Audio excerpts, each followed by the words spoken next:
میرا چلنا، میرا رکنا، میرا جانا، میرا آنا، میرا چلنا، میرا رکنا۔ میں پہلے مفتی صاحب کے مسجد میں پہنچا جہاں پر ان کا دارالفتاح بھی ہے، دارالفتاح اہل سنت مسجد اقصی اکبر روڈ پر۔ وہاں پہنچے اور مفتی صاحب پہلے سے وہاں موجود تھے۔ مفتی صاحب سے ملاقات ہوئی، کچھ دیر وہاں بیٹھ کر گفتگو کا سلسلہ جاری رہا۔ پھر مفتی صاحب اور میں گاڑی کی طرف روانہ ہوئے، اور آج جو ہمارا سفر ہے وہ کراچی کے علاقے کلفٹن ڈیفنس کی طرف۔ آئیے دیکھتے ہیں مزید۔ جی ناظرین، ابھی جو آپ نے مسجد کے مناظر دیکھے، مسجد اقصی ہے جہاں مفتی صاحب امامت بھی فرماتے ہیں، خطابت بھی فرماتے ہیں۔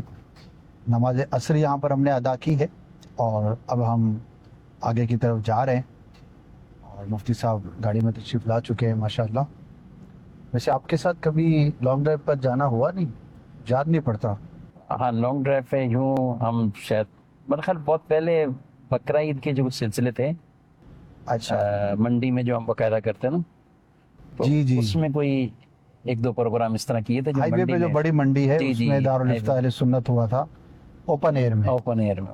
منچ لگا تھا، اور جی جی جی، آپ کو 1 یاد ہے گھنٹے کے بہت۔ پروگرام میں 3 گھنٹے صرف ہوئے تھے۔ جی جی جی جی جی، وہ بہت ابتدائی تھا نا، وہ میں ہاں جی، پرمیشن بھی شاید ایسی ملی تھی کہ ہم منڈی سے تو کچھ دور تھے، جی، اور پھر جانوروں کو کچھ وہاں لے کر آئے تھے، کچھ وہ اصل بکریاں، میں جانور۔ ہم نے تو اپنا ایک انوائرمنٹ کریٹ کیا ہوا ہاں تھا۔ ماشاء اللہ۔ چلے آج جو ہے وہ مفتی صاحب ہیں ہمارے ساتھ، بات چیت کا سلسلہ جاری رہے گا۔ مفتی صاحب، آپ کا زیادہ وقت جامعۃ المدینہ میں گزرا، 8-10 سال جی تخصص کیا، پھر دارالفتاح میں آ گئے، اور میرے خیال ہے دارالفتاح علیہ سنت میں بھی 6-8 سال تو ہو گئے آپ کو۔ نہیں 6-8 سال نہیں، میں نے تو دارالفتاح اہل سنت میں 2006 سے، یعنی 5 سے دورہ حدیث فارغ ہوا، دورہ حدیث سے ہم فارغ ہوئے تھے، اور 2006 سے ہی تخصص، اور اسی دورانی دارالفتاح کی سلیکشن میں ہم آگے تھے۔ 17-18 سال کافی لمبا ہو گیا۔ جی ہاں، 10 سال ماشاء اللہ۔ تدریس بھی، 10 سال تقریباً میں نے۔ سب سے پہلے تو یہ بتائیں کہ آپ کے آبزرویشن کیا ہے کہ لوگ شرعی رہنمائی کے لیے سوال کرتے ہیں یا نہیں کرتے؟ غالب کیا ہے؟ غالب تو لوگوں میں یہی ہے کہ اس طرح کا شعور ہی نہیں ہے۔ عام طور پر ہم جو دیکھتے ہیں، چاہے وہ کاروبار کی دنیا ہو یا پھر عام بھی نجی طور پر بھی جو بھی مسئلے مسائل، اب اس میں ہمارا جو عام طور پہ واسطہ پڑتا ہے، جو باقاعدہ دارالفتاح کا رخ کرتے ہیں، آتے ہیں، یا جن کا باقاعدہ ہوتا ہے کہ ہمیں تحریری طور پر کوئی ڈاکومنٹ چاہیے اور ہماری فائل کا حصہ بنے، تو وہ وراثت یا طلاق اس طرح کے تو ایشوز ہوتے ہیں، تو وہ پوچھنا چاہتے ہیں۔ اور اچھا، اس میں بھی وہ تعداد ہوگی کہ جن کو خاندان والے پریشرائز کرتے ہیں اچھا، کہ بھئی آپ نے یہ کام کر دیا ہے، اب آپ اس کو باقاعدہ کسی مفتی صاحب سے رہنمائی لیں، یہ کریں، تو وہ تو ایک ان کا بن جاتا ہے کہ چلیں بھی اب کرنا ہی ہے۔ بعض کا لڑکی والے ہیں تو وہ کہتے ہیں کہ نہیں، اس کے بغیر نہیں چلے گا، مطلب پہلے آپ کسی مفتی صاحب سے پوچھیں۔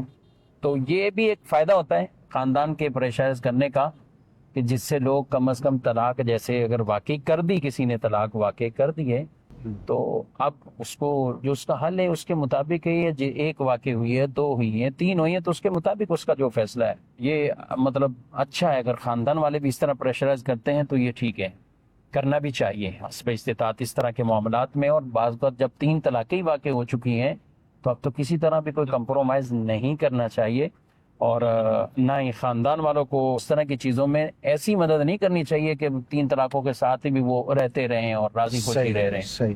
اچھا، آپ کی گفتگو سے مجھے جو محسوس ہو رہا ہے وہ یہ کہ عموماً وہ مسئلہ پوچھنے زیادہ آتے ہیں لوگ جس میں جھگڑے کی صورت ہو، اور نارمل حالات و واقعات میں پوچھنے کا اتنا رجحان نہیں ہے، کیا ایسا ہی ہے؟ ہاں، ایک عام بات کریں تو لوگ اپنی ذہن کے مطابق یہ سمجھیں کہ ہم نیکی کر رہے ہیں نا، تو نیکی کے کام میں ہی ہم نے خرچ کر دیا ہے۔ اچھا، ضروری نہیں کہ ہر چیز میں کوئی دھوکہ، خیانت، اس طرح کی چیز ہو، لیکن ہم جس کام کو اپنے گمان کے مطابق نیکی کا کام سمجھ رہے ہیں، اور ہم اس چیز کے فریضے کی ادائیگی بھی کرنا چاہ رہے ہیں، تو دیکھیں، ہم نماز ہو یا روزہ ہو یا وضو ہو، ہمیں حدیث پاک میں ارشاد فرمایا، من تودع کما امرا، جس نے وضو ویسے کیا جیسا اس کو حکم دیا گیا تھا، صحیح، وصلی کما امرا، اور نماز بھی ویسے پڑھی جیسے حکم دیا گیا تھا، تو اس کے پچھلے گناہوں کو اللہ معاف فرما دیتا ہے۔ تو اب جو بھی ہمیں چاہے نماز کے معاملات ہیں یا زکوٰۃ کے ہیں کچھ بھی ہیں تو اپنی سمجھ کے مطابق نہیں بلکہ شریعت نے جیسا کہا ہے ہمیں ویسے کرنے ہیں. تو ایک تعداد نیکی بھی کر رہی ہوتی ہے لیکن ظاہر ہے علم نہ ہونے کی وجہ سے وہ کچھ اس میں غلطیوں میں پڑ جاتی ہے. باقی جو میں نے یہ کہا کہ ایک رجحان اتنا لوگوں میں تو اس میں کچھ تعداد میں یوں فگر میں فرق تو آتا ہے. اب ماشاءاللہ لوگ زکوٰۃ کے بارے میں بھی اویئرنیس لیتے ہیں اور پوچھتے بھی ہیں کہ ہم یہاں خرچ کر لیں. اور اسی طرح یعنی جب لوگوں کو ایک شعور ملا کہ بھئی اس کو اپنی من مرضی نہیں کرنی اور اس طرح کے معاملات نہیں کرنے تو اب اس طرف بھی لوگوں کے رجحان رہتے ہیں. ناظرین اس وقت آپ دیکھ رہے ہوں گے ہمارے تینوں اطراف میں آپ کو ٹریفک اچھا خاصا نظر آ رہا ہوگا اور میں یہ عرض کرتا چلا جاؤں کہ یہ صدر کا علاقہ ہے اور یہاں آنے سے پہلے لوگ سوچتے ہیں ہاں جی آنے سے پہلے بہت کچھ سوچنا پڑتا ہے اور سوچ کے ہی آنا چاہیے. یعنی کہا جا سکتا ہے one of the most populated area in Karachi اور اولڈ سٹی ایریا بھی یہ بھی ہے اس کے ساتھ بھی ہے. میں کہہ سکتے ہیں کہ تقسیم ہند سے پہلے کی جو آبادیاں تھیں جی اور ایک تعداد اس کو کہتے ہیں یہ اصل کراچی ہے. یعنی یہاں پر جو عمارتیں ہیں کئی 100 سال پرانی کوئی 150 کوئی 200 سال اور کوئی اس سے بھی زیادہ لال پتھر کی بنی ہوئی پاکستان سے بھی پہلے کی عمارتیں بھی موجود ہیں. اور ایک وقت تھا کہ جب تقریباً 90% کہہ لیں یا غالب کہہ لیں جو کاروبار تو وہ اسی ایریا میں ہی تھا. ہول سیل مارکیٹس اب بھی ہیں لیکن اب چونکہ بہت زیادہ پھیلاؤ ہو گیا اور مختلف علاقوں میں مختلف چیزیں ہو گئیں. اب بھی جو ہول سیلر ہیں یہاں بات کریں صدر میں ہم بعض اوقات بیٹھتے ہیں مدنی مشورہ بھی کرتے ہیں صدر کی مارکیٹوں کا جائزہ لینے کے لیے جی تو تقریباً 200 سے زائد مارکیٹیں ہیں اور مختلف اس میں اب چاہے وہ کپڑے سے تعلق رکھنے والے ہیں یا بچگانہ پکڑے دیگر ہیں الیکٹرانکس ہے. تو اب ہم بیٹھے تھے کہ ہم ایک مارکیٹ کو بھی اگر کور کریں ایک ہفتے میں کور کرتے ہیں تو یہ کتنی مارکیٹیں ہیں. جی ہاں جی تو واقعی یہ بہت ہی پاپولیٹڈ ایریا ہے بزنس کا ایریا ہے. پرانے لوگ یہاں پہ رہتے رہے اب بھی ایک تعداد ہے جو اس علاقے کو نہیں چھوڑتی بھلے وہ صاحب حیثیت ہو گئے بہت جگہوں پر جا سکتے لیکن انسان کا جہاں بچپن گزرا ہوتا ہے جہاں جوانی گزری ہوتی ہے ایک وقت گزرا ہوتا ہے پھر کاروباری کنیکٹیویٹیز بن جاتی ہیں تو پھر لوگ بڑے مشکل سے چھوڑتے ہیں. ابھی میرے لیفٹ سائڈ پر اواری ٹاورز ایک مشہور ہوٹل ہے جگہ ہے اس کو ہم کراس کر رہے ہیں اور ہم تھوڑا مزید آگے کی طرف جائیں گے. سب کیا آپ فیل کیا کرتے ہیں کہ اگر میں آپ سے پوچھوں کہ لوگوں کا رجحان اتنا زیادہ شرعی رہنمائی لینے کا نہیں ہے جتنا ہونا چاہیے. یہ اچھی بات ہے آپ نے کہا کہ پازیٹیو ہے کہ اب آہستہ آہستہ شعور بڑھ رہا ہے لیکن اس کی پرسنٹیج دیکھیں تو بہت کم ہوگی. اس میں 2-3 طرح کی وجوہات ہو سکتی ہیں. زیادہ تر لوگوں کا جیسے ہم کہیں نا کسی کوئی مشورہ دیں کہ ابھی اپنے کچھ طبی معاملات میں ٹیسٹ کروا لیں رپورٹس نکلوائیں تو کچھ اپنے چیک اپ کروائیں تو ہر آدمی بعض اوقات وہ ڈر رہا ہوتا ہے. وہ اس لیے ڈر رہا ہوتا ہے کہ یار رپورٹ میں اگر کچھ نکل آیا تو پھر کیا ہوگا کوئی مرض آ گیا تو پھر کیا ہوگا. تو یہی وجہ ہے کہ وہ جو رپورٹ کا ڈر ایک پیدا ہوا نا کہ کچھ نکل آیا تو کیا ہوگا. تو اگر پتہ چل جاتا ہے کچھ نکل بھی آتا ہے تو شاید آگے آسانیاں پیدا ہو سکتی ہیں. لیکن شرعی مسئلے میں بھی یہی ہوتا ہے کہ یار مفتی صاحب نے منع کر دیا تو پھر کیا کریں گے. صحیح یعنی میرے کاروبار میں کچھ نکل آیا تھا. کئیوں کی اصلاح تو بہت آسانی سے مطلب کہ یار آپ یہ اتنی بڑی محنت کر ہی رہے ہیں سب کچھ کر رہے ہیں تو اس کو تھوڑا سا یوں چینج کر لیں اس میں اپنی پریکٹس یوں کر لیں تو کئیوں کے حل بھی نکلتے ہیں. ایسا نہیں کہ حل نہیں نکلے حل بھی نکلے. لیکن مزاج ہو گیا لوگوں کا. لیکن نبی پاک صلی اللہ علیہ وسلم کی بارگاہ میں جب ایک مرتبہ کھجوریں پیش کی گئی آپ صلی اللہ علیہ وسلم نے فرمایا کہ یہ کہاں سے تو خیبر کی کھجوریں تھیں. تو اب ان میں کہا گیا کہ ہم یا رسول اللہ صلی اللہ علیہ وسلم اس میں ہم 4 کلو دے کر 2 کلو وہاں سا کے اور اس طرح کے کلمات ہیں. مثال کے لیے میں عرض کروں کہ ہم 4 کلو نارمل یا کم کوالٹی والی یا گھٹیا جسے کہہ لیں وہ کھجوریں دیتے ہیں اور ہمیں 2 کلو عمدہ مل جاتی اچھی مل جاتی. تو آپ صلی اللہ علیہ وسلم نے منع فرمایا کہ یہ کھجور کو کھجور کے بدلے میں بیچ رہے ہیں. تو اب اس میں یہ نہیں دیکھا جاتا کہ اس کی کوالٹی جو ہے وہ کم ہے وہ معیار اس کا اچھا ہے. تو وہاں دونوں میں برابری چاہیے چاہے جیسا ہو کیونکہ سود کی جو بیسک چیزیں بیان کی تو اس میں ایک التمر بالتمر بھی ہے کھجور کو کھجور سے بدلے. جب یہ کہا گیا تو آپ صلی اللہ علیہ وسلم نے فرمایا کہ اس کو یوں نہ خریدو، بلکہ یوں کرو کہ تم اس وقت کی جو کرنسی ہے اس کے بدلے میں بیچ دو، صحیح ہے، اور پھر اسی کرنسی سے یہ 2 کلو خرید لو. صحیح. یعنی کام وہی کیا ہے. اچھا جو کچھ لوگ بھی بڑے عجیب و غریب قسم کے جملے کہتے ہیں نا بعض اوقات کہ کان ادھر سے پکڑو ادھر سے ایک ہی ہے، تو ایسا نہیں ہے. کئی مرتبہ جو شرعی طور پر اس کا ایک وہ حل ہو رہا ہے تو اب اس کے حل کے مطابق اس کو جو یہ تو حدیثوں میں ہمیں ایسے کئی حل بیان کیے گئے، تو آپ صلی اللہ علیہ وسلم نے جب یہ فرمایا تو اب اس کے بعد صحابہ اکرام علیہ رضوان ظاہر ہے پھر اس پریکٹس پہ آ گئے. صحیح. تو بعض اوقات کچھ تھوڑی سی تبدیلی سے ایک آپ کا ایک اچھا خاصا معاملہ جو ہے وہ اگر ناجائز کی طرف سے ہے تو وہ جائز کی طرف بھی ہو سکتا ہے، اس میں وہ غلط چیز ناجائز چیز ختم ہو جائے تو جواز والی بہت صورت. اچھی بات ہے، یعنی کہ حل نکالا جا سکتا ہے. جی ہاں، تو یہ ایک پازیٹیو ہونا چاہیے. دوسری بات کریں گے مفتی صاحب، ابھی مغرب کے قریب کا وقت ہے، تو یہ بتائیے آپ کا پسندیدہ وقت کون سا ہے؟ پسندیدہ شب و کس روز اعتبار میں سے ہیں؟ ایک ہوتا ہے، ہر ایک کا ایک پسندیدہ ٹائم ہوتا ہے. یار اس وقت میں بہت اچھا محسوس کرتا ہوں، مجھے مزہ آتا ہے. اگر کسی اچھے مقام پر ہوں تو میں چاہوں گا کہ اس ٹائم میں وہاں پر ہوں تو کیا ہی بات ہے. سبحان اللہ. اب پسندیدہ وقت اصل میں مختلف جگہوں کے اعتبار سے بھی نا مختلف ہو سکتا ہے. اچھا. اب آدمی حرمین شریفین میں حاضر ہو تو اس وقت بھی وقت تو سارے ہی وقت ہیں، وہاں ایک گھڑی مل جائے تو بڑی سعادت کی بات ہے. جی. لیکن بعض ایسے اوقات ہوتے ہیں کہ جن میں واقعی بڑا ایک خاص لطف ہوتا ہے بارگاہ رسالت میں حاضری دیں آدمی، یا وہاں بیٹھے مسجد نبوی شریف میں یا قرب کے اندر جہاں بھی میسر ہو سکے، بلکہ کوشش کرنی بھی چاہیے. میں نے ایک دفعہ نیت کی کہ مسجد نبوی شریف کا جو قدیم حصہ ہے جی. تو میں امیر اہل سنت نے رفیق الحرمین میں یہ سب کے ایک ایک ستون پلر ان کے بارے میں لکھا ہوا ہے.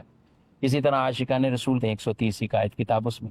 تو کیوں نہ ہو وقت گزارنا بھی ہے تو یہاں ایک ایک پلر کے پاس جا کے 2 رکعت پڑھتے ہیں. صحیح. تو اب آج ایک ٹائم جو ہے نا وہ اپنا ایک مناتے، تو رات کا ایک ٹائم تھا، کہنے کہ 1:30 بجے کا ٹائم تھا، تو وہ ہم یہ کرتے کرتے تقریباً یوں سمجھ لیں کہ 4 بجے کے قریب ٹائم ہو چکا.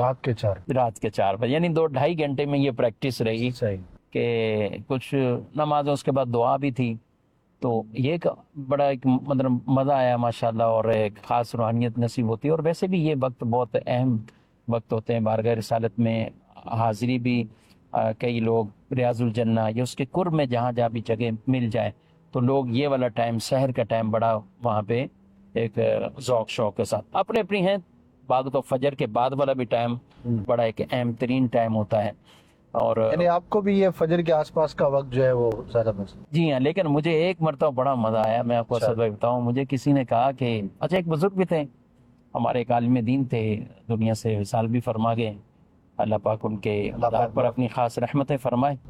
اچھا میں نے پوچھا نا ان کے بارے میں تو وہ کہا کہ وہ صبح وہ دن میں 9 بجے حاضری دیتے ہیں. 8:30 9 بجے سورج چڑھنے کے بعد. سورج چڑھنے کے بہت سورج چڑھنے کے بعد. اب ہماری عام طور پہ پریکٹس اس طرح کی نہیں تھی، تو میں نے کہا نہیں آج تو میں ان کے ساتھ ان کی انتظار کر کے ہی دینی، ان کے ساتھ حاضری دینے جا رہے ہیں. لیکن واقعی ہی جب میں 9 بجے تک رہا وہاں پر، اور اس کے بعد کیونکہ ہم فجر پڑھنے کے بعد مزارات قباء شریف چلے گئے. قباء شریف کے بعد پھر مزارات احد پہ گئے، سید الشہداء رضی اللہ تعالی عنہ اور دیگر وہاں حاضری دی. تو اس کے بعد واپسی آیا تو تقریباً ٹائم اس طرح کا ہو گیا. تو میں نے ان کا انتظار کیا، ان کے ساتھ حاضری. لیکن واقعی ہی وہ ٹائم بھی بڑا ایک یکسوئی والا یوں ہوا کہ جس میں آدمی کو اپنی جان پہچان کا کوئی بندہ ملتا ہی نہیں ہے. صحیح. اور خاص طور پہ ہمارے علاقے میں جو بڑے شہروں کے رات جاگتے دن سوتے ہیں. بالکل ایسا ہے. تو بہت ایک یعنی وہ ٹائم ہی ایک بڑا یونیک لگا، اور ایسا مزہ آیا کہ یار باقی اس وقت تو کوئی جان پہچان والا بھی نہیں ہے، اور آدمی جتنا چاہے مسجد میں جائے، بالکل سکون والی کیفیت ہے. تو یہ ایک تو میں نے یہ وہاں کی عرض کی. جی. اچھا گھر کے حوالے سے یہاں کہیں تو یہاں تو سچی پوچھیں کبھی مصروفیات اتنی ہوتی ہے کہ وہ ٹائم بڑا اچھا لگتا ہے کہ تھوڑا سا نیند کرنے کو مل جائے کہ آدھا گھنٹہ بھی مل جائے تو چلو بھائی اس میں نیند کر لے تھوڑی سی. ہر وہ ٹائم اچھا جس میں نیند مل جائے، تھوڑا سکون بھی مل جائے. لیکن بہرحال یہ والے جو ٹائم ہے عصر کے بعد کا ٹائم ہے، یہ تو یونیک ہے، یونیک ٹائم. یعنی جنہوں نے فجر کے فوراً بعد والا بھی بڑا برکت والا. مختلف جگہوں پہ جنہوں نے وقت گزارا ہے، تو کراچی کی جو ایک یادیں ہوتی ہیں خصوصیات میں سے کہہ لے کہ خواہ موسم کتنا ہی شدید ہو، جی مغرب کے آس پاس جو ہے نا عصر کے بعد موسم بہت اچھا ہو جاتا ہے اور ہمیں زیادہ لگتا ہے. میں تو ابھی صدر سے عام طور پہ باہر نکل نہیں پاتا ہوں اس طرح نا.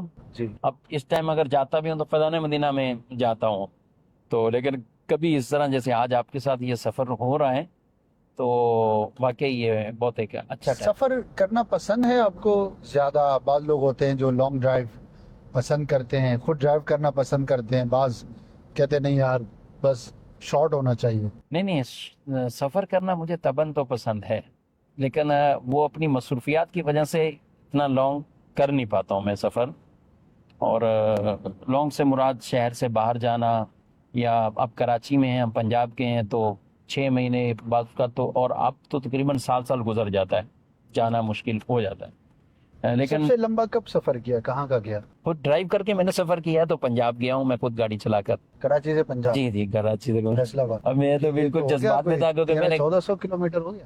1200 کلومیٹر تو تقریباً تھا، اچھا. وہی 1200 زائد. کمال ہے. تو کتنی دیر میں پہنچے؟ نہیں میں تو جذبات میں تھا، اصل میں گاڑی کا مجھے شوق تھا اور اچھا. گاڑی بھی نئی لی تھی. صحیح ہے. لیکن مجھے میرے ایک دوست تھے، انہوں نے کہا کہ حضرت صاحب ہم نے آپ کے پیچھے نمازیں پڑھنی بعد میں بھی، اچھا. تو ہم اتنے جذبات میں نہ آئے.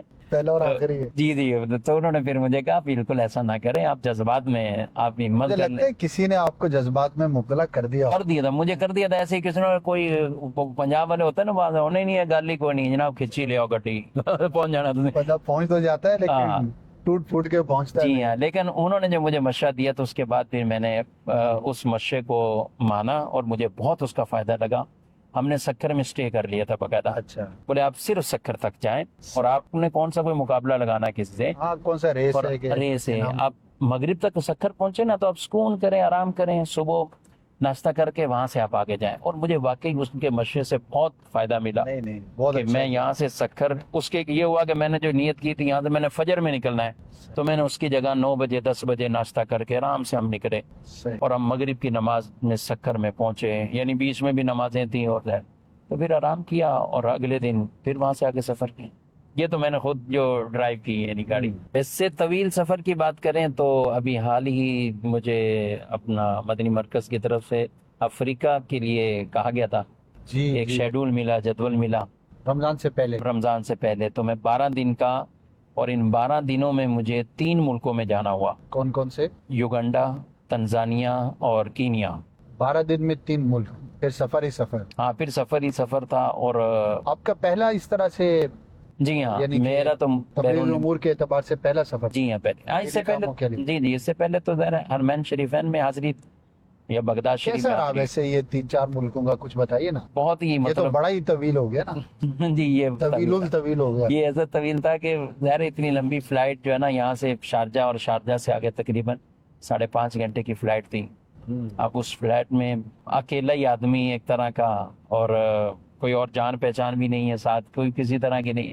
تو بہت ایک طویل تھا سفر بہرحال. لیکن یہ ہے کہ لرننگ ہوئی ہوگی کچھ نہ کچھ، بہت ساری چیزیں. بہت کچھ. یعنی دارالفتاح کی ہم بات کریں تو ایک وہ ہے کہ آپ نے 17-18 سال کہہ سکتے ہیں ایک روم میں گزارا، ایک اپنے آفس میں گزارا، مکتب میں گزارا، اور آپ نے باہر نکل کر لوگوں کے ساتھ، تو وہاں کا لوگوں کا، اسی کو اگر ہم دیکھیں سوال کرنے کا، پوچھنے کا، اور ایز اے مفتی آپ کا وہاں جانا ہوا تھا، تو کیسا ایکسپیرینس رہا؟ باہر تو بیچارے یوں کہیں کہ کوئی ترس جاتے ہیں کسی عالم سے ملاقات باقاعدہ ہوتے ہیں نا. صحیح. یا کسی مفتی صاحب سے جو واقعی ہم اپنے مدعا بیان کریں اور پوری گفتگو ہماری اپنے اس مسئلے کے اوپر ہو جائے. تو بعض چوکوں پہ واقعی وہ کہنا کہ جیسے بےتابی کے ساتھ انتظار کرتے ہیں. بلکہ بعض ملکوں والوں نے تو یہی کہا کہ بھئی آپ ہمارے لیے الگ سے ایک ڈیسک قائم کریں دارالفتاح میں. بیرون ملک جو بھی آتا ہے نا تو سب یہی تقاضا کرتے ہیں اس وقت کہ ہمارے لیے ایک ڈیسک قائم کر دیں. ہاٹ لائن پر ہونے چاہیے، تو ہم جب بھی فون کریں تو ہمارے فون کال مل جائے یا واٹس ایپ پہ. یہ اچھا جذبہ کہیں گے اس کو. جی ماشاء اللہ. اور ویسے بھی یہ میں عرض کر بھی دوں کہ دارالفتاح اہل سنت کی جو واٹس ایپ کی سروس ہے وہ اسپیشل ہے ہی بیرون ملک کے لیے. اچھا. یہ نمبر اگر اسکرین پر آپ دیکھ رہے ہیں تو یہ نمبر جو یہ بیسک بیرون ملک کے افراد کے لیے کہ ان کو ترجیح دی جائے، ان کے سوالات کے جوابات دیے جائیں. ویسے ماشاءاللہ کئی سوالات آتے بھی ہیں. اور ان کا کیا ایوریج ہوگی روز کی؟ کہ جس دن یہ سروس کا اعلان کیا تھا امیر اہل سنت دامت برکاتہ عالیہ نے، تو اعلان رات کو مدنی مذاکرے میں ہوا تھا. اچھا. تو اگلے دن جب دارالافتاء کے اس نمبر کو آن کر کے اس کے واٹس ایپ چیک کیے تھے تو تقریباً 1500 واٹس ایپ تھے ایک دن میں. ایک دن میں. اب 1500 کے اب اگر یہ سوال ہے. یہ سوال ہے. اچھا اب ایک سوال ہی ایسا ہے کہ اب اس کے جواب لکھنے کے لیے کچھ کرنے کے لیے ظاہر ہے وہ بھیجنے والے نے تو سوال ہی بھیجا ہے. اچھا اس میں کئی پھر وہ ہوتے ہیں کہ ویڈیوز بھیجتے ہیں کہ آپ حضرت صاحب یہ چیک کریں اور پھر اس کا جواب دے دیں. ہمارے ابھی تک باقاعدہ لکھ کر جواب دیے جاتے ہیں. اردو میں پریکٹس تو یہی ہے کہ باقاعدہ لکھ کر ہی ہم جواب دیتے ہیں. تو پھر یہ کر دیا کہ ہم بیرون ملک کے لیے یہ سروس خاص کر دیتے ہیں. اچھی بات ہے کیونکہ یہاں لوکل تو کالز کے اور بھی آپشن جی ہاں کالز کے ہیں. دارالافتاء ہیں ہمارے تقریباً بڑے شہروں میں الحمدللہ دارالافتاء موجود ہیں. ابھی ہمارے کراچی میں 6 دارالافتاء اہل سنت ہے. حیدرآباد میں ایک ہے, راولپنڈی میں, سرگودا, فیصل آباد, لاہور میں 3, تیسرا بھی دارالافتاء کھل چکا ہے لاہور شہر کے اندر. اچھا ابھی اگلے مہینے میں گجرات کے اندر افتتاح ہو رہا ہے باقاعدہ گجرات میں. اب راولپنڈی پہلے ہی دارالافتاء تھا, اب اسلام آباد میں بھی آغاز ہونے جا رہا ہے. صحیح. تو اکاڑا شہر آپ نے سنا تو اکاڑا شہر کے اندر بھی اب یعنی 1-2 مہینے کے اندر افتتاح جن کا ہو جائیں گے. یہ وہ میں شہر بتا رہا ہوں. یعنی ابھی ہم اپریل 2025 میں یہ بات کر رہے ہیں. جی ہاں. تو مئی جون کے اندر ہی 2025 میں مزید یہ دارالافتاء اہل سنت کے افتتاح ہو جائے گا. بہت بڑی نعمت ہے. اللہ پاک ہمیں اس کی برکتیں حاصل کرنے کی توفیق عطا فرمائے. اور ناظرین سے بھی گزارش ہے کہ شرعی رہنمائی ضرور حاصل کیا کرے. ابھی وقت مغرب میں کچھ باقی ہے. جب چائے پی لیں, آفس میں ہوتے ہیں تو اس ٹائم پہ طلب ہوتی ہے. کبھی میرا تو آنا آپ کی طرف کم ہوتا ہے, آپ تو ماشاءاللہ کرم فرماتے ہیں.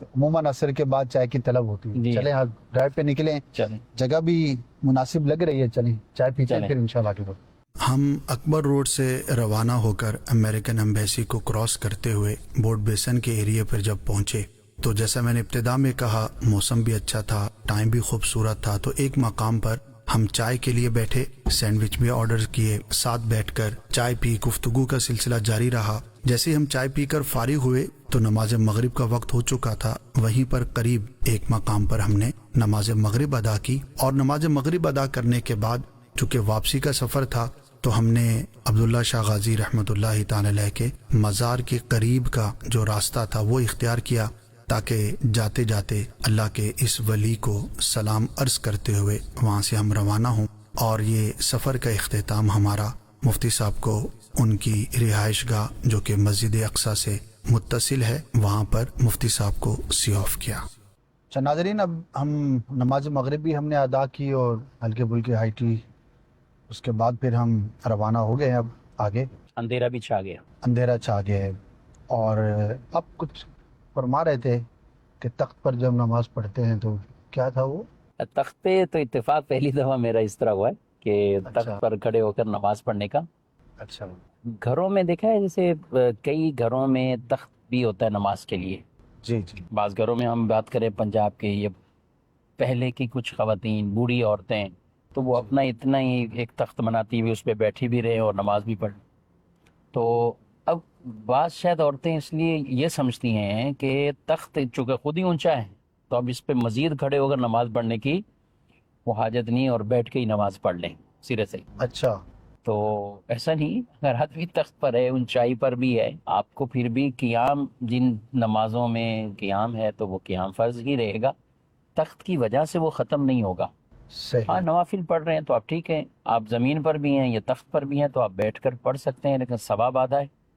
لیکن دیگر جو جن میں قیام فرض ہے, ضروری ہے, تو ان میں پھر تخت میں بھی ہیں آپ تو آپ کھڑے ہو کر ہی اب وہ نماز ادا کریں.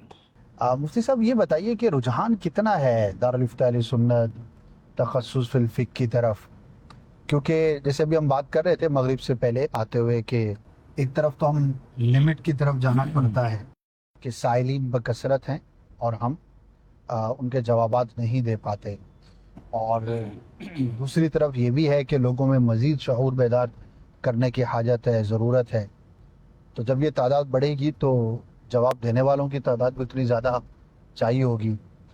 تو کیا آپ کا ایکسپیرینس ہے, اب آ رہے ہیں علماء اس طرف زیادہ, یعنی کہ ہمارے طلباء کرام جو عالم بنتے ہیں پھر تخصص کی طرف، دارالفتاح کی طرف؟ جی ہاں بالکل، یہ رجحان تو دیکھیے میں کہوں گا یہ اپنے دعوت اسلامی کے اس دینی ماحول میں تو یہ رجحان تو بہت زیادہ الحمدللہ بڑھ گیا ہے. ماشاء اللہ. بلکہ اگر یوں کہیں کہ فارغ التحصیل یعنی جن کے بھی سال کمپلیٹ ہو رہے ہیں تو ان میں آدھے ایسے ہوں گے کہ جن کے جذبات تو یہ ہیں کہ ہم تخصص میں جائیں، صحیح. لیکن ظاہر ہے پھر آگے سلیکشن ہے، ان کے بھی آپ امتحانات ٹیسٹ Requirement یہ ہے. ساری پوری جو پوری کرتے ہیں تو پھر اس کے مطابق ان کو لیا جاتا ہے.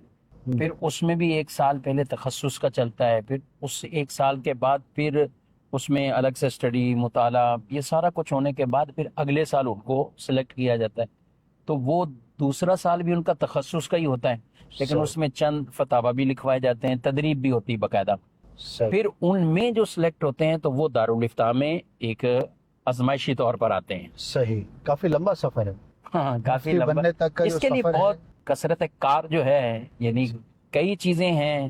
ہمارے جیسے اساتذہ بھی فرماتے ہیں کہ تو پھر اس میں یوں وہ پھر نہیں ہوتا. دارالفتاح کہ اس کے جو خواب ہی ہو سکتا ہے اس کے لیے. ڈیڈیکیشن چاہیے. جی ہاں اور یہ جو بات ہم کر رہے ہیں تو یہ اس لیے کی جا رہی ہے کہ اس کا منصب اتنا حساس ہے. جی ہاں. یعنی کہ ایسا نہیں ہے کہ وہ پھر اتنا کرنے کے بعد کوئی عام شخص رہتا ہے، وہ پھر ماشاءاللہ اس کی ایک اپنی ورتھ ہے، اس کی ایک اپنی کوالٹی ہے، اس کی ایک اپنی ویلیو ہے، اور جو بھی اہم چیز ہوتی ہے تو وہ کم ہی ہوتی ہے. جی ہاں. تو بہرحال اللہ پاک برکت دے امیر اہل رجال سنت. جسے کہتے ہیں. ہاں جی. اب مجھے وہ دن یاد ہے جب دارالفتاح علیہ سنت کا افتتاح ہوا، اور 2001 میں جی تو امیر علیہ سنت نے اس وقت فرمایا تھا کہ ہم 12 دارالفتاح علیہ سنت بنائیں گے نا. جی اس وقت ایسی تھا جیسے آج کی تاریخ میں کوئی کہے ہم 1200 دارالفتاح بنائیں گے. صحیح کہہ رہے ہیں. اس تو وقت ایک اس وقت ایک بھی نہیں تھا، اور 12 اچھا پورے شہروں میں ایک آدھ ہوتا تھا یا 2 ہوتے تھے. اور یوں دیکھا جائے تو کئی ایسے بڑے بڑے شہر ہیں جس میں ایک بھی دارالفتاح اس ٹائپ کا نہیں ہوتا. تو اس وقت امیر علیہ سنت نے 12 کا فرمایا تھا، اور اب تو خالی کراچی میں 6 اور لاہور میں 3 تو 9، تو یہ 2 شہروں میں ہو گئے. جی اور ٹوٹل ملا کے میرے خیال 14 سے 15 اور ٹوٹل اس ہو میں چکے. تین وہ ہیں کہ جو خاص طور پہ تنظیمی معاملات میں جسے ہم افتتاح مکتب کہتے ہیں. ماشاءاللہ. صاحب سب سے دلچسپ سائل آپ کے ایکسپیرینس میں کون سا رہا؟ بالکل. اور کئی سائل ہوں گے جو پریشان بھی کرتے ہوں گے. جی اس کا ذرا بتائیے نا دونوں کے واقعہ. گاڑی لے کے جاتے اور ہم یہ ساتھ ہی حضرت سیدنا عبداللہ شاہ غازی رحمۃ اللہ تعالی علیہ ان کا اچھا. مزار شریف. ماشاءاللہ. آپ سوال کر رہے تھے تو میں کافی ادھر میں نے کہا شاید گاڑی رکے گی، لیکن وہ ہماری گاڑی کی سمت آگے کی طرف ہے. صحیح. تو ادھر مشہور تابعی بزرگ ہیں، اور کراچی کی یہ ایک علامت بھی ہے، پہچان بھی ہے. جی ہاں کراچی انٹرنیشنلی ہوتا ہے نا کہ کسی بھی شہر کی ایک علامت ہوتی ہے. لاہور ہے داتا صاحب ہاں جی. جیسے معروف. کراچی کا جب بھی تذکرہ ہوگا تو عبداللہ شاہ غازی رحمۃ اللہ تعالی علیہ کا ذکر جو ہے وہ لازم ہوتا ہے. اور ماشاءاللہ اللہ پاک ان کی برکتیں سے ہمیں حصہ عطا فرمائے.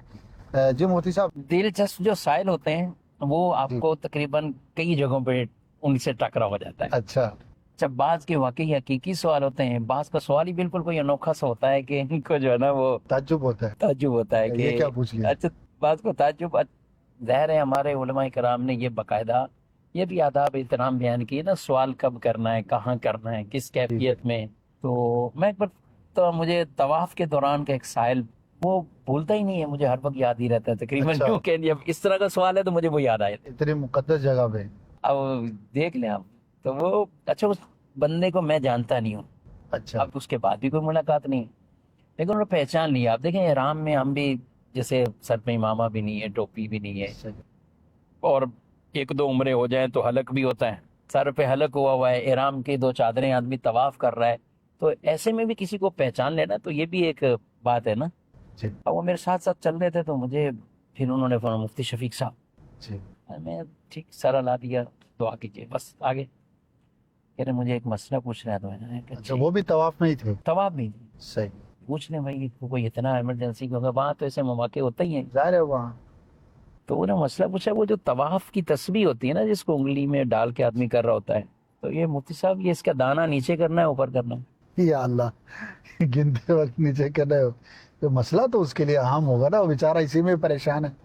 صحیح ہے. اچھا تو اچھا یہ ساحل تو ساحل ہے نا. گاڑی جو ہے نا وہ یو ٹرن لے کے مزار شریف کی طرف ہی اچھا میں ماشاء اللہ. اچھا وہ کیا ندارہ نیچے کرنا ہے تسبیح کا یا اوپر کرنا ہے تو اچھا. میں نے کہا لگا کر لو اس کو نیچے کر لو یا اوپر کر لو طواف پورے کرو 7 چکر.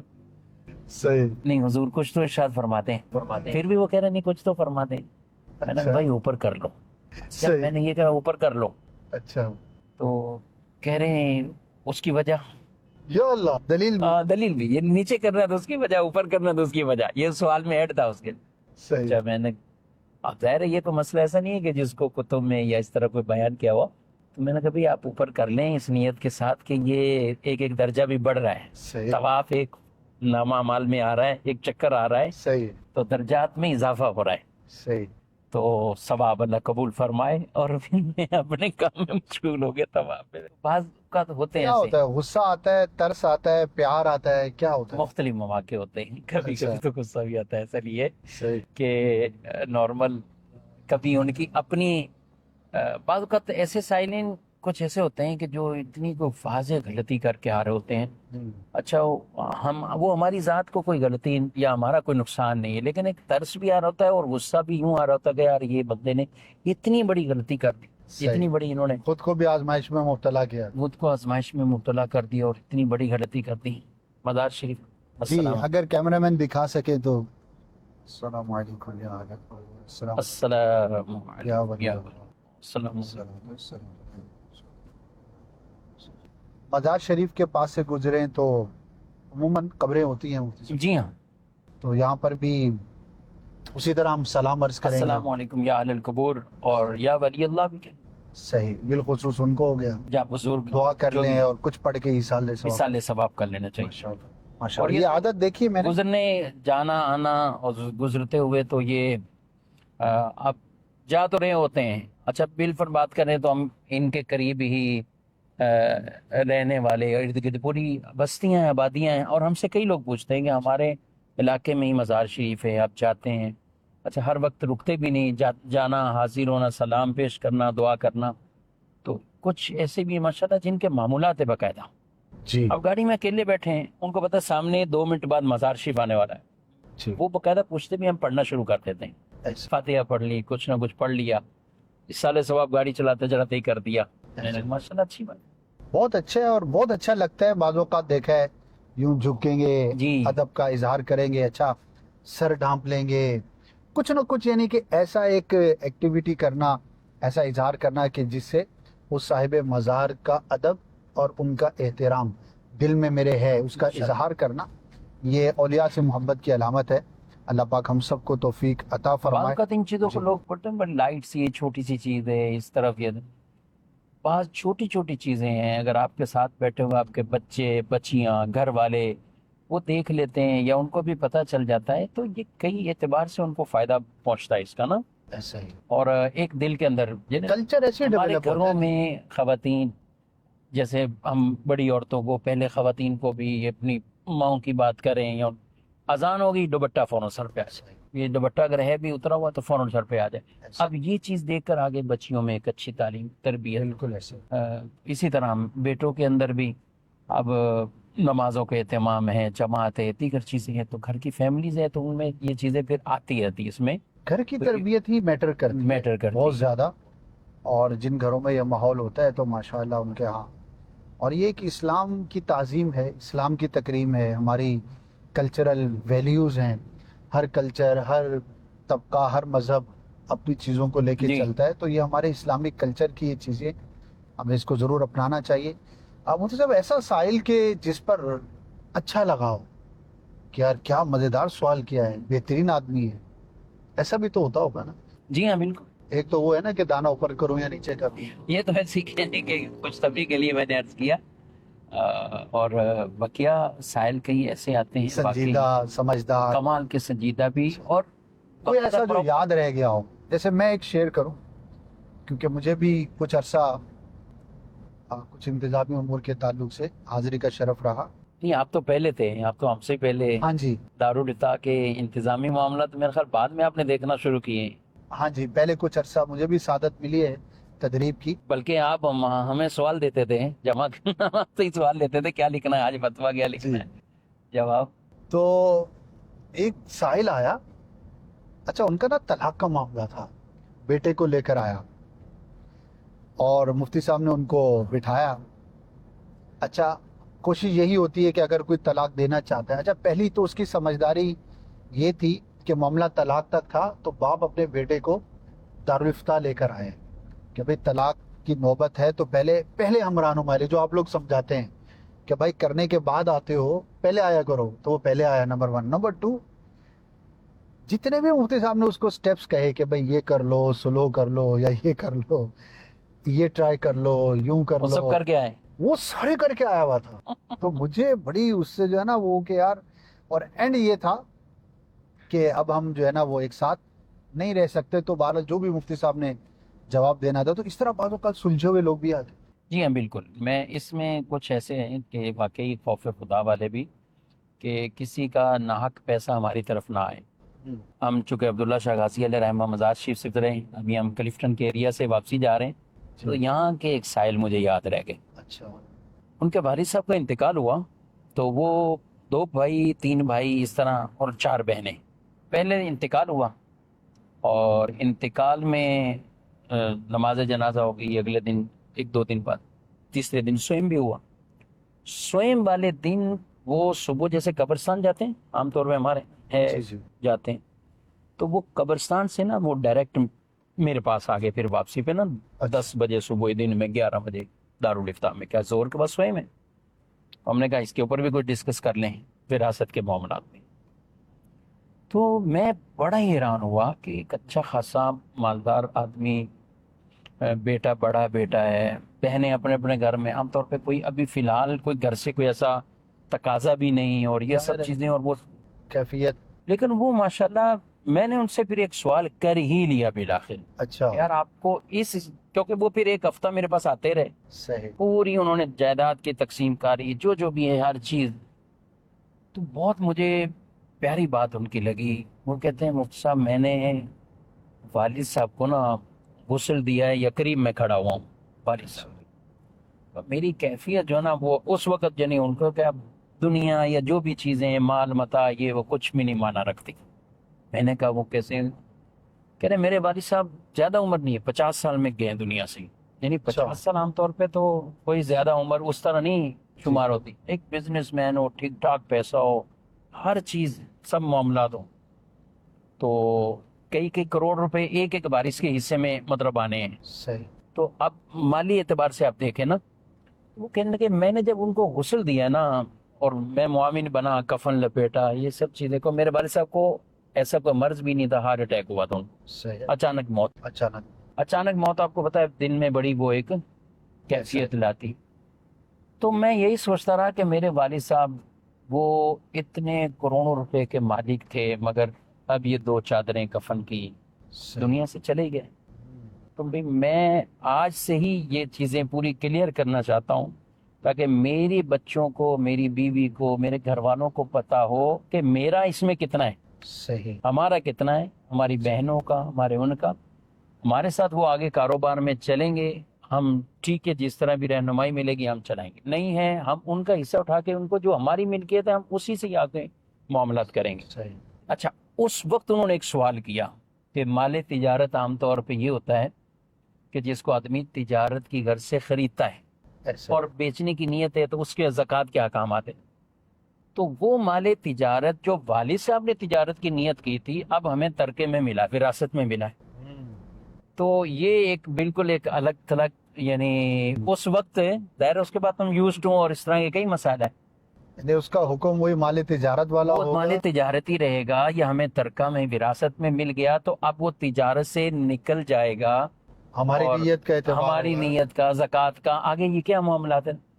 تو یہ ظاہر ہے پھر اس پہ بڑا ایک تحریری تفصیلی فتویٰ بھی ان کو لکھ کر دیا, کیونکہ ان کی دوسری کوئی نیت متوقع ہی نہیں تھی وہاں. صحیح. اب مثال کے طور پہ کچھ چیزیں ہم کہیں کہ گوادر کی طرف ہیں, ہم نہ ان کا کوئی رہائش کی پلاننگ, نہ کچھ اور, نہ رکھنے کی, وہ پراپرٹی خاص طور پر تجارتی غرض سے. اسی طرح اور بھی بڑی بڑی ایسی ہاؤسنگ اسکیم کہہ لیں کچھ. تو جو تجارت ہے, اگر کوئی مرنے والا مال تجارت چھوڑ کر گیا ہے, تو اس کے بعد ورثاء کے لیے بھی جب انہوں نے تجارت کی غرض سے اسے رکھا، تجارت کی نیت ہے، تو وہ مال تجارت ہی بن جائے گا ان کے لیے. کنٹینیو. وہ نارمل وہ نہیں بنے گا کہ یہ وراثت کا ہو گیا، ہم نے چونکہ خریدی نہیں یہ چیز، تو ایسا نہیں ہے. وہ پھر ان کے مال تجارت ہے اور اس کی بھی سال بسال انہیں زکاتیں ادا کرنی ہوں گی. تو بڑا ایک فوکس، یعنی یہ 40ویں سے پہلے انہوں نے بڑی ایک ڈیٹیل کے ساتھ یہ ساری چیزیں، ایک ایک چیز کا فتویٰ جمع کرنا اور رکھنا، یہ واقعی میرے لیے ایک اس طور پر ایک یونیک سائل تھا. زبردست. اور وراثت میں کئی آتے ہیں. ایک مرتبہ ایک سائل ہے 17 میتیں ہو چکی. ابھی نسل در نسل در، یعنی ایک کا حق دوسرے کے پاس، پھر اگلی یہ وہ 17 بیچ میں میتیں ہو چکی ہیں. اور 17 50 سال کا اس سے بھی زیادہ کہنے گیا نا. تو 17 میتوں میں جو اوپر ہیں ان کی وراثت تقسیم ہونی. اچھا. اب بتائیں کہ بیچ میں اتنی کمال میتیں. ہے. اب وہ جو آدمی، میں نے ان سے بھی ایک بات پوچھی، اور ٹھیک اچھی خاصی پراپرٹی تھی، اچھا. فلیٹ تھے کافی اور سسٹم تھا پورا ایک نا. تو میں نے ان سے پوچھا کہ یار آپ اس طور پہ آپ نے یعنی یہ سارا کچھ آپ وراثت تقسیم کر رہے ہیں، تو اس کی دو چیزیں تھیں. اگر میرے بڑوں میں سے یا خاندان والوں سے کوئی شرعی غلطی ہوئی ہے تو ہو سکتا ہے میرے اس عمل سے ان سے بھی اللہ درگزر فرمائے. یعنی یہ وہ اس کی بالکل بات ہی واضح تھی. ماشاء اللہ. اور پھر جو ہے نا مجھے کوئی اس طرح کی 2-4 باتیں، 17 میتیں ہمارے لیے کرنا بھی اس کی وراثت تقسیم ایک مشکل ٹف ٹائم ہوتا ہے. بالکل. اور بالخصوص جب کبھی اچھا غصے والی بات کی تو وہ بھی چلیں سنائی دیتا ہوں. اب ہم کوئی 10-12 میتوں کے مسائل کو حل کرتے ہیں، صحیح. تو وہ بعد کا لینے آتا ہے نا مفتی صاحب، وہ چھوٹی سی غلطی ہو گئی تھی. کیا ہوا تھا؟ وہ جو انتقال تھا نا اس میں یہ بھی ہو گیا تھا. ارے اللہ کے نیک بندے، پورا مسئلہ ہی تبدیل ہو گیا. ساری کیلکولیشن دوبارہ ہوگی. دوبارہ سب چیزیں دوبارہ ہو گئی. ارے اس وقت یہ زندہ نہیں تھا، اس کا انتقال ہو گیا. اس کا کوئی سافٹ ویئر نہیں بنا ہوا؟ ناظرین بھی ہو سکتا ہے سوچ رہے ہوں کہ بھائی جب یہ کیلکولیشن ہے دنیا میں ہر چیز اب تو اے آئی پر جا رہی ہے، تو بھی وراثت کا بھی سافٹ ویئر اس کے اندر ہم ڈال دیں کہ بھائی یہ ہیں. نہیں، ہر چیزیں سافٹ ویئر یوں لیتا نہیں ہے. ایک ہے نارمل، اس کے سافٹ ویئر تو ہے، ہمارے بھی یوز میں ہے سافٹ ویئر. اس میں دیکھیں وراثت میں نا سافٹ ویئر میں یہ چیزیں آ سکتی ہیں نا، ایک شخص کا انتقال ہوا، 2 بیٹے ہیں، 3 بیٹیاں ہیں، زوجہ ہیں، بیوی ہیں، تو وہ وراثت تقسیم کر دی. صحیح. والدین بھی ہیں تو تقسیم کر دی. مگر کئی چیزیں آگے ڈیپ میں جاتی جائیں گی اس میں. اچھا پھر وراثت میں صرف یہ تعلق نہیں ہوتا. وراثت میں جو میں نے ابھی مال تجارت کی بات کی، اچھا وراثت میں کئی چیزیں باپ نے زندگی میں گفٹ کی ہوئی ہیں. اب اس کی شرعی طور پر کہ وہ گفٹ ہوئی نہیں ہوئی، اس کے کیا شرعی احکامات ہیں، تو اس طور پر بھی ان میں چیزیں آ جاتی. صحیح. تو ظاہر سافٹ ویئر ایک حساب کتاب تو بنا کے دیتا ہے، لیکن اس کی جو جزیات ہیں اس میں. اس لیے وراثت کو جو آدھا علم کہا گیا، باقاعدہ وراثت ترکے کو، تو اس کو آدھا علم اس لیے کہا کہ کئی فقہی ابواب اس کے اندر، نابالغ ہیں تو اس کے الگ مسئلے آ جاتے ہیں. پھر کوئی یہ تعین کرنا کہ اس کا مالک کون بن رہا ہے، بالخصوص جہاں بیٹیاں ہوتی ہیں. اب بیٹیاں ہیں، بیٹا وارث نہیں، تو اب اس کے بعد چچاؤں کی طرف، پھر یعنی میت کے جو بھائی ہیں ادھر، یعنی جہاں بھی ڈیٹیل کے اندر جائیں گے تو کئی ایسی چیزیں ہوتی ہیں کہ جن میں سوال لینے والے کی رہنمائی کرنے والے کو بہت کچھ درکار ہوتا ہے. ماشاء اللہ. بہرحال یہ کہ ہمیں کوشش کرنی چاہیے کہ ہر چیز کے اندر شرعی رہنمائی لیں اور اچھی نیت سے لیں، تو ہمارے لیے بھی آسانی ہوگی. اس وقت ہم گزر رہے ہیں، یہ جو جگہ ہے ناظرین کو بتاتے چلیں، ٹاور ہے، غالباً ہم ٹاور پہ پہنچ چکے ہیں، اور بہت ہی قدیم جگہ ہے. جو کراچی میں رہنے والے ہیں تو میرا نہیں خیال کہ بہت کم لوگ ایسے ہوں گے جو یہاں کبھی نہ آئے ہوں. چلیے جی ناظرین، اب ہم قریب پہنچ چکے ہیں جامع مسجد اقصیٰ، جہاں مفتی صاحب کی رہائش ہے، جہاں سے مفتی صاحب کو لیا تھا ساتھ. اور اب ہمارا سفر جو آلموسٹ کمپلیٹ ہونے کو ہے. فرمائیں. بنس روڈ آ گیا یہ. اچھا بنس روڈ، شارے جو ہے کھانے پینے کی جگہ، کھاتے پیتے لوگوں کا علاقہ، کھاتے پیتے یا کھانے پینے والوں کا علاقہ، جو بھی کہیں. یہاں آ کر کھانے والے شہر بھر سے. فوڈ سٹریٹ ہے ادھر. بن کبابیں عبدالعزیز بھائی کہتے ہیں کہ میں بچپن سے ہی کھانے جاتے تھے، تو فرما رہے ہیں ایک دن ہمیں کھا رہے ہیں نا، تو ابھی بھی کبھی کبھی کہہ رہے ہیں کہ موڈ بنتا تو ہم چاہتے ہیں بیان کے بعد بھی کہیں سے آتے جاتے ہیں، دہرہ مشہور گاڑی میں ہی کھاتے ہیں. تو ایک دن اس کے مالک نے دیکھ لیا، او بھاگے ارے عبدالعزیز بھائی یہ ہو، انہوں نے پیسے نہیں لیں گے. میں نے کہا یہ تو تو میں نے کہا ان کو یہ بول دیتے ہیں یا تو بچپن والے ساری واپسی کرو یا یہ بھی لو بھائی ہم تو آپ سے کھاتے رہے ہیں. صحیح صحیح. تو اس طرح بھی یعنی جن کو ہے بھلے وہ کہیں اور علاقوں میں چلے گئے ہیں وہی لیکن یادوں والی بات ہے. یادوں والی ایک ہیں تو اپنائیت کہیں نہ ہوتی کہیں ہے. آدمی کے جہاں والدین رہتے ہاں ہیں جی. آبائی گھر ہوتا ہے تو ان کے ساتھ ایک خاص انسیت ہوتی بالکل ہے. ہوتی. اور ان جگہوں سے ان مسجدوں میں بھی آدمی جاتا ہے جہاں پہ خود آپ نے قاعدہ پڑھا بالکل بچپن ایک گزرا ہے نا ہاں اس جی کی بھی ایک ایسی یادیں کبھی ختم نہیں ہوتی. ایسا ہی. تو یہی چیزیں آج ہم بھی اگر اپنی اولاد اپنی نسلوں میں اگر ان کے دماغ ذہنوں میں جو چیزیں فیڈ کر رہے ہیں یہ چیزیں تبھی کہا جائے کہ تربیت کی ایک عمر ہوتی ہے. ایسا ہی. یعنی تربیت ویسے تو کرتے ہی رہنا چاہیے لیکن جو چیزیں ذہن میں نقش کرنے کے اعتبار سے نا شریعت نے کہا 7 سال میں نماز کے لیے کہو 10 سال میں کچھ اور تاکید سختی کر کے نماز کے لیے کہنا. تو یہ وجہ کیا ہے؟ وجہ یہی ہے کہ اس میں جو اب ان کے ذہنوں میں بیٹھ گیا تو وہ آگے تک چلے گا وہ کبھی ریموو نہیں ہوتا ختم نہیں ہوتا. تو یہ ہمیں انداز اپنانے چاہیے. ماشاء اللہ ہم اپنے جزاک مقام اللہ. پہ پہنچے. جزاک اللہ مفتی صاحب فار اے لانگ ڈرائیو اور ماشاء اللہ صحبت بہت عطا فرمانے آیا کا مزہ آیا ماشاء اللہ. انشاءاللہ. چلیے ناظرین پھر دیکھتے ہیں نیکسٹ ایپیسوڈ میں کون ہمارے ساتھ ہوں گے. صلو علی الحبیب صلی اللہ صلی اللہ تعالی علی محمد صلی اللہ علیہ وآلہ وسلم.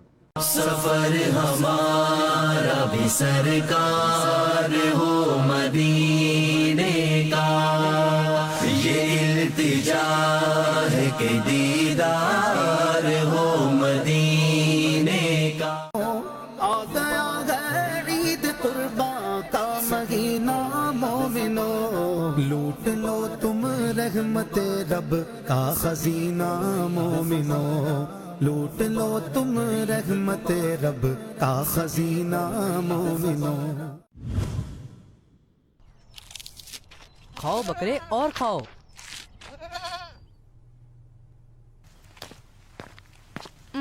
رائکا یہ بتائیے کہ جوتا پہنتے ہوئے پہلے کون سا جوتا پہننا چاہیے؟ جی غلام رسول بھائی پہلے سیدھا جوتا پہننا چاہیے پھر الٹا کیونکہ حدیث پاک میں فرمایا گیا ہے کہ کوئی شخص جب جوتا پہنے تو پہلے سیدھے پاؤں میں پہنے اور جب اتارے تو پہلے بائیں یعنی لیفٹ پاؤں کا اتارے. ماشاء اللہ کیا بات ہے.